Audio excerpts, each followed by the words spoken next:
Assalamualaikum warahmatullahi wabarakatuh. Kembali lagi dengan saya, guru mata pelajaran pendidikan agama Islam. Untuk paket B, yakni SMP.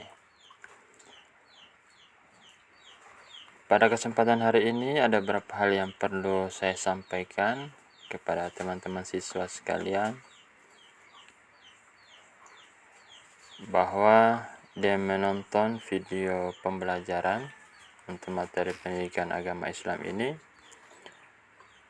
Yang pertama, saya harapkan kepada teman-teman siswa meluangkan waktunya 5-30 menit aja.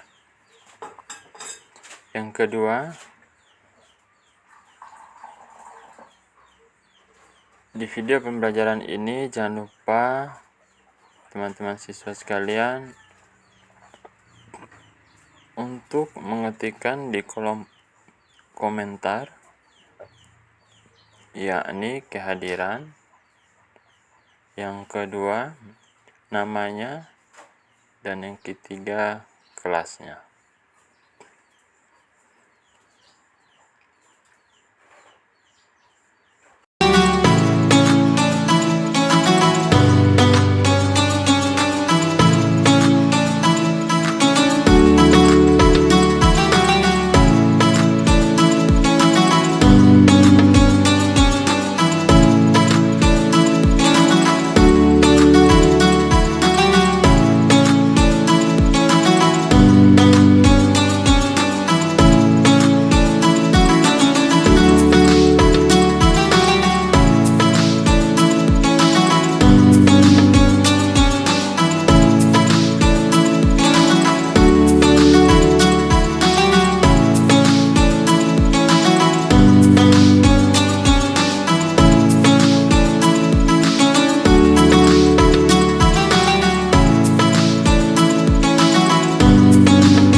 Alhamdulillahirrabbilalamin.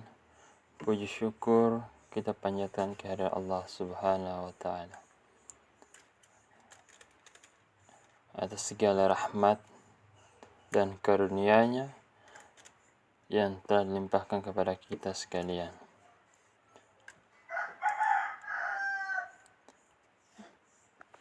Teman-teman siswa sekalian, bahwa materi kita pada kesempatan hari ini adalah menghadirkan sholat dan zikir dalam kehidupan.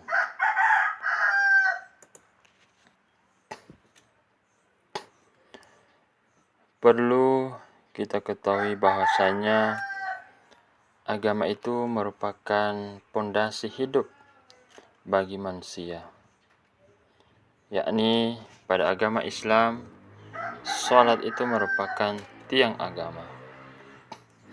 Maksudnya adalah sholat itu sebagai pilar penyangga yang mengokohkan keislaman seseorang, dan yang wajib dilaksanakan 5 kali sehari semalam.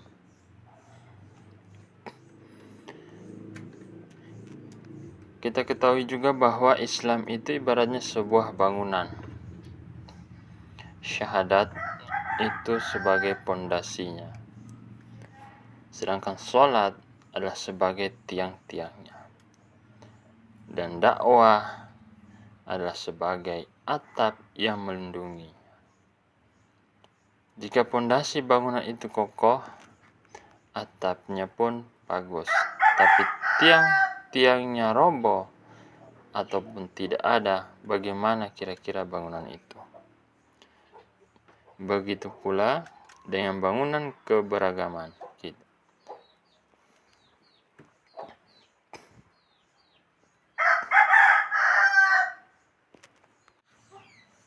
Menurut sebuah hadis yang diriwayatkan oleh Al-Baihaqi,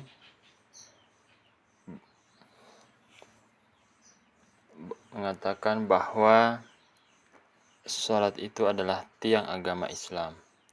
Maka barang siapa mendirikannya, maka sungguh ia telah mendirikan agama Islam itu. Dan barang siapa yang meninggalkannya, maka sungguh ia telah merobohkan agama Islam itu.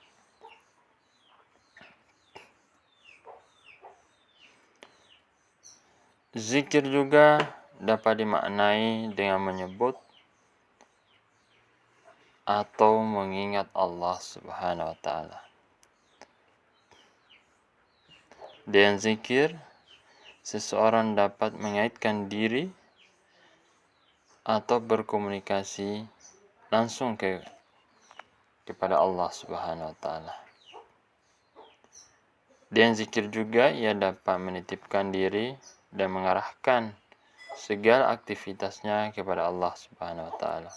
Karena itu, zikir yang sebenarnya dapat menenangkan hati, maka marilah kita berusaha agar selalu berzikir dengan mengingat kepada Allah Subhanahu wa Ta'ala.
Kita masuk pada makna salat dan zikir.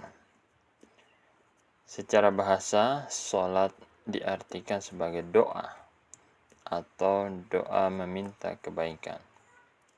Sedangkan menurut istilah, salat itu dipahami sebagai semua perkataan dan perbuatan yang dimulai dengan takbiratul ihram dan diakhiri dengan salam.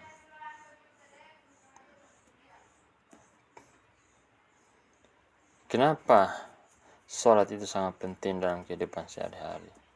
Salatnya selain sebagai tiang agama, salat juga berfungsi untuk memberi makna terhadap kehidupan di luar salat.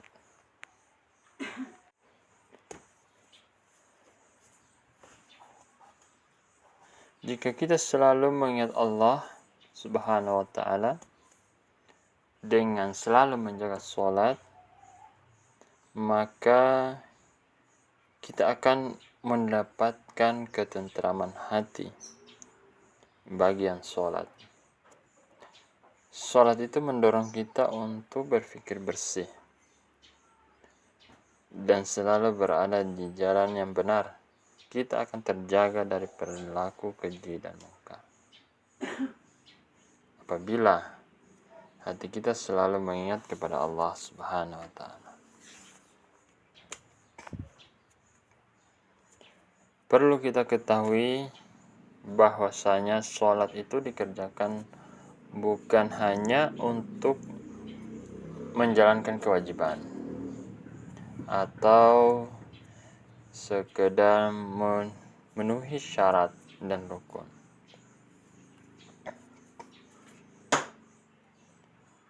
Seharusnya sholat itu hendaknya dijadikan sebagai sarana untuk menyadarkan diri kita. Pantas kita merendahkan hati dan mengerdilkan diri di hadapan kebesaran Allah Subhanahu wa taala. Dan pantaskan kita merasa tidak memiliki apa-apa di hadapannya. Karena apa? Semua yang kita miliki, yang ada dalam tubuh kita ini hanyalah anugerah dan kebaikan dari Allah Subhanahu wa taala.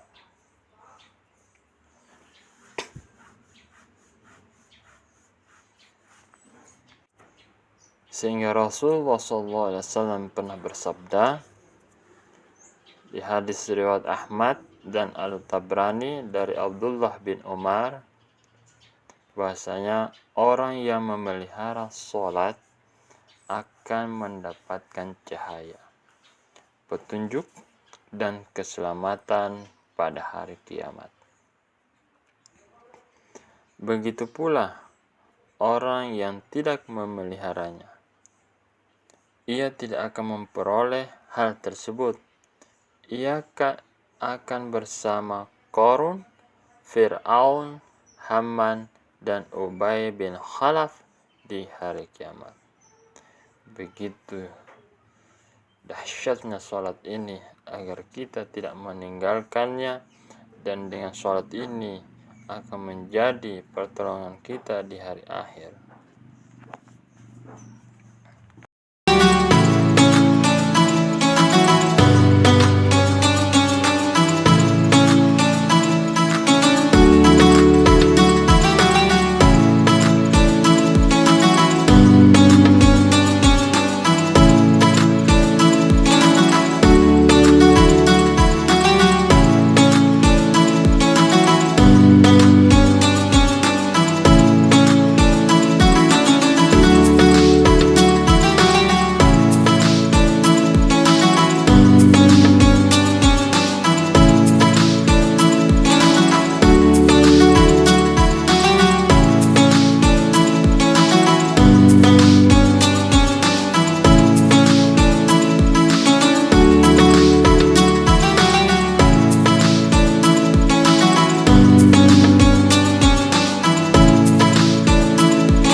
Kita masuk pada arti zikir. Arti zikir ini menurut bahasa adalah ingat. Sedangkan menurut istilah, zikir juga ini diartikan dengan mengingat Allah Subhanahu wa taala sebagai upaya untuk mendekatkan diri kepadanya.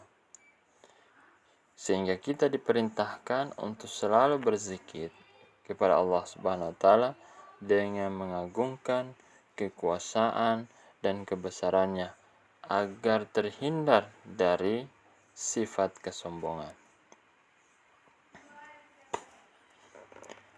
Zikir ini dapat dilaksanakan dengan mudah tanpa persiapan dan waktu yang khusus. Artinya bahwa kita berzikir ini dimanapun kita berada, walaupun kita sedang bekerja, sedang melakukan aktivitas-aktivitas lain, sebelum atau sedang melaksanakan aktivitas, kita diharuskan untuk mengingat dan berzikir kepada Allah Subhanahu wa taala.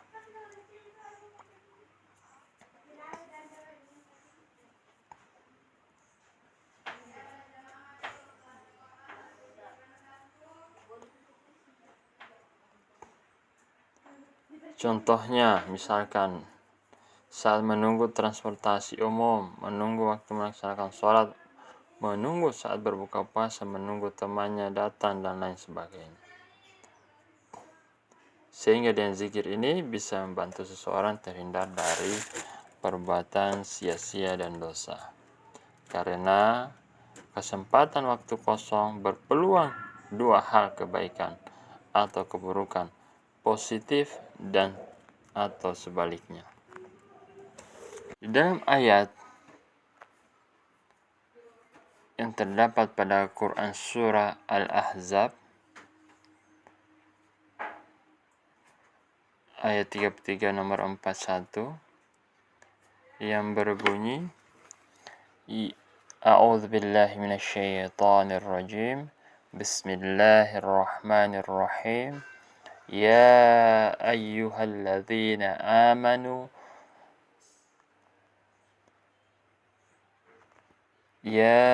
ayyuhalladzina amanu dzkurullaha dzikran katsira.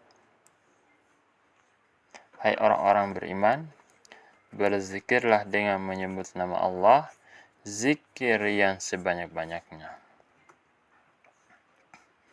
Sehingga sangat jelas bahwa Allah Subhanahu wa Ta'ala memerintahkan setiap manusia yang beriman kepadanya dan membenarkan Rasulullah SAW untuk selalu berzikir kepadanya, baik siang maupun malam, sendiri ataupun berjamaah.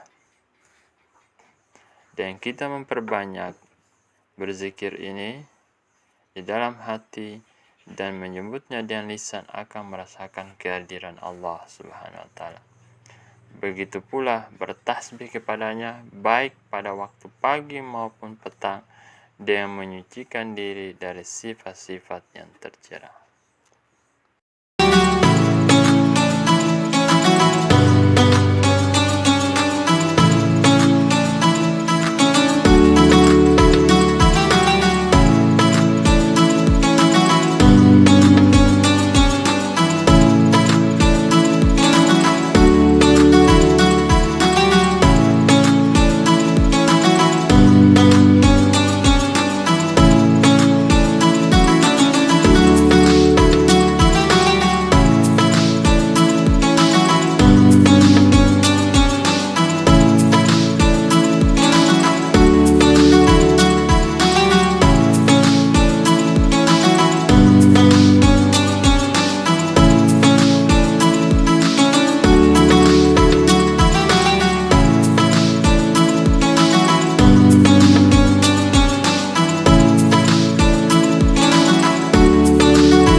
Beberapa cara.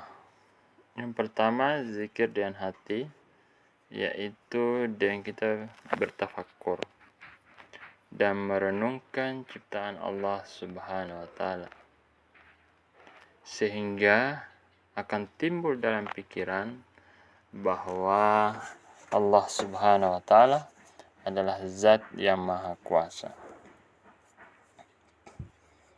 Cara berzikir yang kedua yaitu zikir dengan ucapan, yaitu pengucapan lafal-lafal yang di dalamnya terdapat keagungannya. Contohnya adalah tahmid, tasbih, tahlil, takbir, membaca Al-Quran, dan bersalawat kepada baginda Muhammad SAW.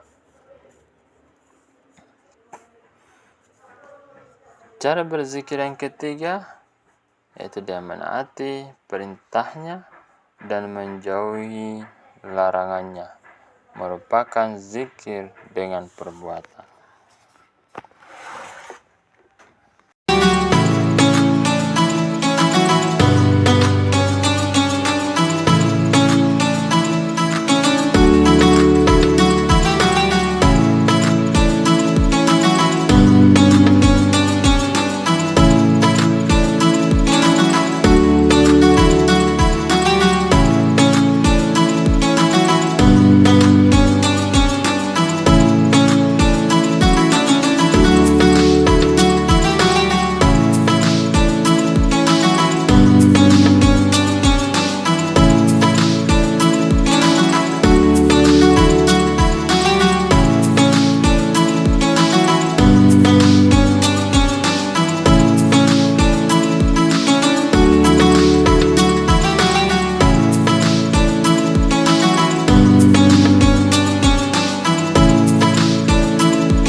Selanjutnya adalah salat untuk meraih ketakwaan dan menghindari perilaku yang tercela.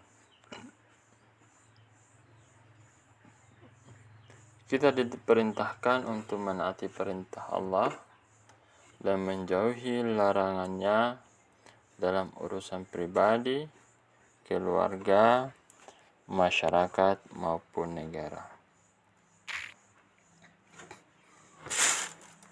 Seseorang muslim yang bertakwa akan senantiasa menjaga diri dari hal-hal yang dilarang, bahkan dari perbuatan yang kurang pantas. Ia sadar bahwa takwa itu bukan sekedar slogan, akan tetapi disiplin untuk menjaga dirinya dari siksa di hari kiamat. Dengan kita melaksanakan perintahnya dan menjauhi larangannya. Sehingga kita juga diperintahkan untuk selalu istiqomah dalam beragama Islam, agar kita tidak mati dalam keadaan kafir. Seseorang yang selalu melaksanakan sholat akan tumbuh rasa takut berbuat dosa, baik dosa kepada Allah Subhanahu wa Ta'ala, dosa kepada orang lain, maupun dosa terhadap dirinya sendiri. Oleh karena itu, sholat dapat mencegah perbuatan keji dan munkar.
Hikmah daripada melaksanakan sholat dan zikir. Hikmah yang pertama adalah tertanamnya akidah tauhid pada jiwa seseorang. Hikmah yang kedua, hubungan antara manusia dengannya akan terjalin dengan baik. Hikmah yang ketiga, kedamaian, keamanan, dan keselamatan dari Allah Subhanahu wa Ta'ala akan diperoleh olehnya serta mengantarkan mereka pada kesuksesan dan pengampunan dari segala kesalahan yang ia lakukan. Hikmah yang keempat adalah memperkuat jiwa seseorang dalam hubungannya dengan Allah Subhanahu wa Ta'ala. Hikmah yang kelima adalah memperoleh ketenangan jiwa dan menjauhkan diri dari kelalaian. Sedangkan hikmah yang keenam, melatih hidup disiplin dan taat peraturan baik peraturan kerja maupun peraturan dalam kehidupan.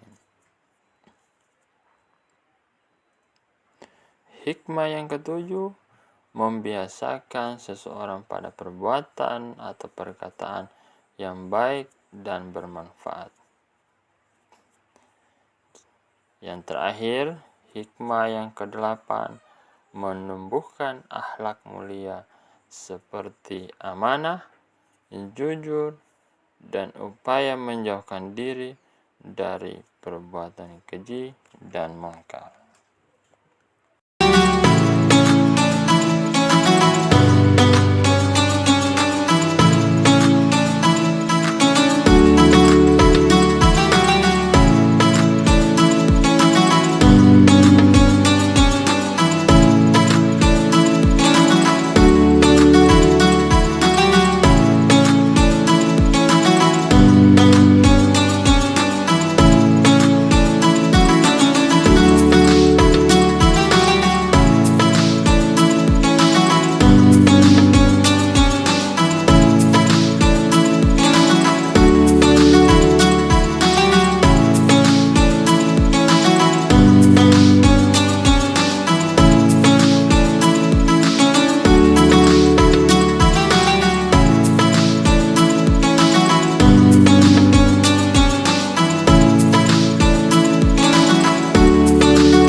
Selanjutnya, mengamalkan sholat 5 waktu dan zikir secara istiqomah. Caranya pertama itu, kita harus menyadari bahwa sholat dan zikir itu untuk mendekatkan diri kepada Allah Subhanahu wa Ta'ala. Keduanya menjadi pengikat diri untuk selalu berupaya mendekatkan diri kepada Allah. Cara yang kedua, dengan cara memahami manfaat salat dalam kehidupan. Salat dan zikir ini menjadikan seseorang tentram, tenang, selalu ingat kepadanya, selalu bersyukur, bersabar, dan terhindar dari perbuatan keji dan mungkar. Salat ini mempunyai dampak pada kesehatan jasmani dan mendorong semangat hidup seseorang. Yang ketiga itu, kita akan kembali ke akhirat. Selama ini kita disibukkan dan mengejar dunia, maka jangan menyebabkan kita malas-malasan dalam melaksanakan sholat dan berzikir. Kita akan mati. Dan ingat bahwa dunia ini hanya sementara. Kita hanya akan bawa amal, bukan kekayaan dunia. Oleh karenanya, kita harus mempersiapkan diri untuk kehidupan kita yang abadi. Yang keempat itu, jangan selalu menunda sholat. Dan jangan selalu malas berzikir. Tanamkan pada diri kita, kuatkan tekad kita untuk segera sholat bila mana waktunya telah datang. Maka pada saat bila mana waktunya sudah tiba, azan sudah berkumandang, maka pekerjaan yang sementara kita lakukan, kita tunda dulu, kita istirahatkan dulu, agar langsung mempersiapkan diri untuk melaksanakan sholat.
Saya ucapkan terima kasih kepada teman-teman siswa sekalian yang telah meluangkan waktunya untuk menonton video pembelajaran materi